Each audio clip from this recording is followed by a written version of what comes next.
that in the Western world, and particularly in my own life, we have the idea that things are separate from one another, that there are individual realities that have their own existence, and they relate externally to other realities, so that I relate externally to you, we as the human race relate externally to the world of nature and so forth. And it's explained to me this is the source of all of man's distress, because you see, as long as we believe that we are separate realities with an external relationship to everyone else and everything else, then we're selfish and greedy and we don't get along. And greed and selfishness leads to warfare and violence. And so everything, it turns out, can be finally tied down to this idea that I have a separate existence. The human race, I'll be told, is raping nature.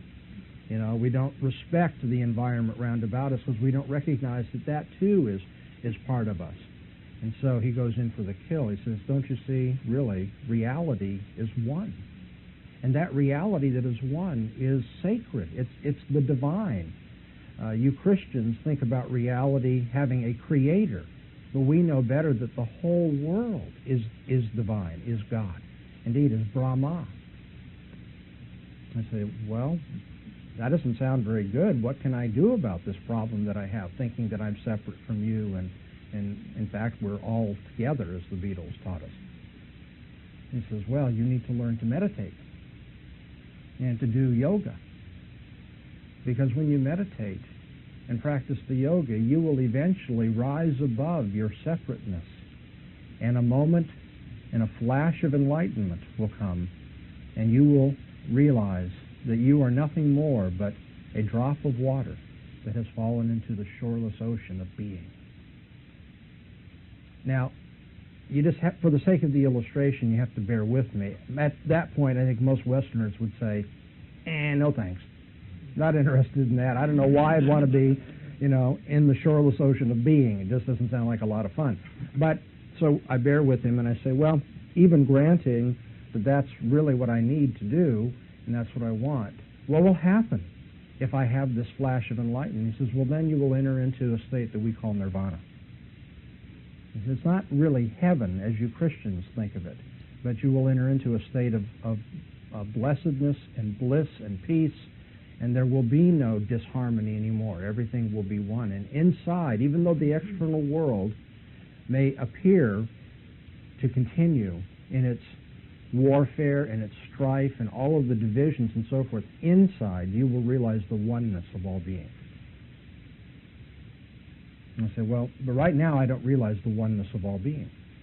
He says, that's right. That's because you live in the world of Maya. When you live in this external world and you look at trees as though they're different from you and other human beings as though they're different from you, that's really illusion.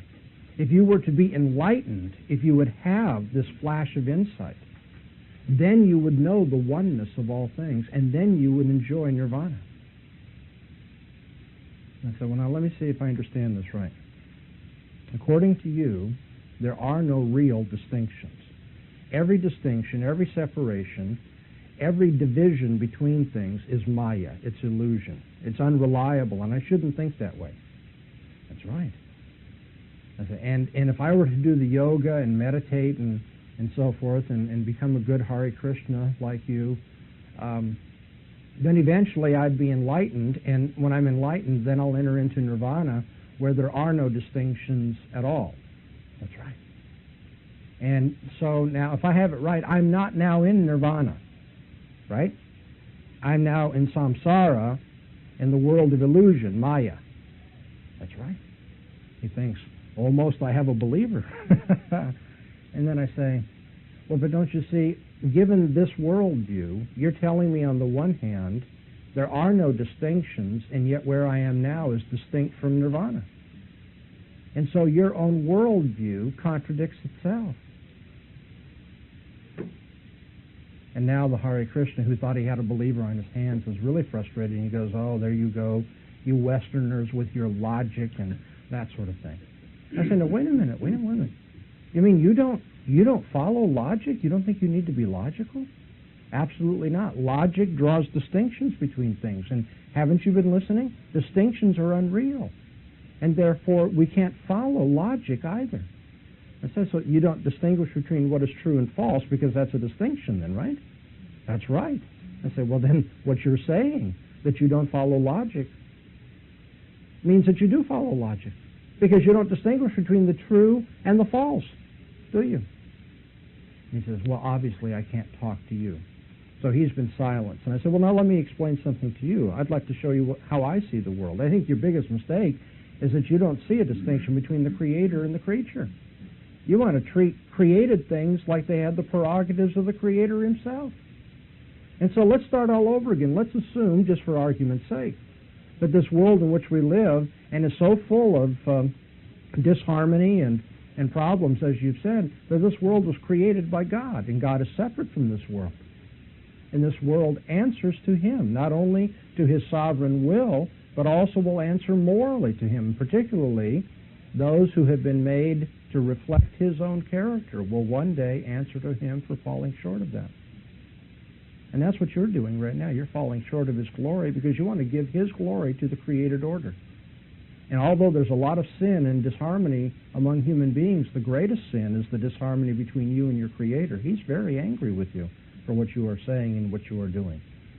And the only hope we have to enter into a state of blessedness and peace is for God to make provision for us. Well, you know the rest of the story. You don't need the gospel laid out for you. I'm doing apologetics. What I'm doing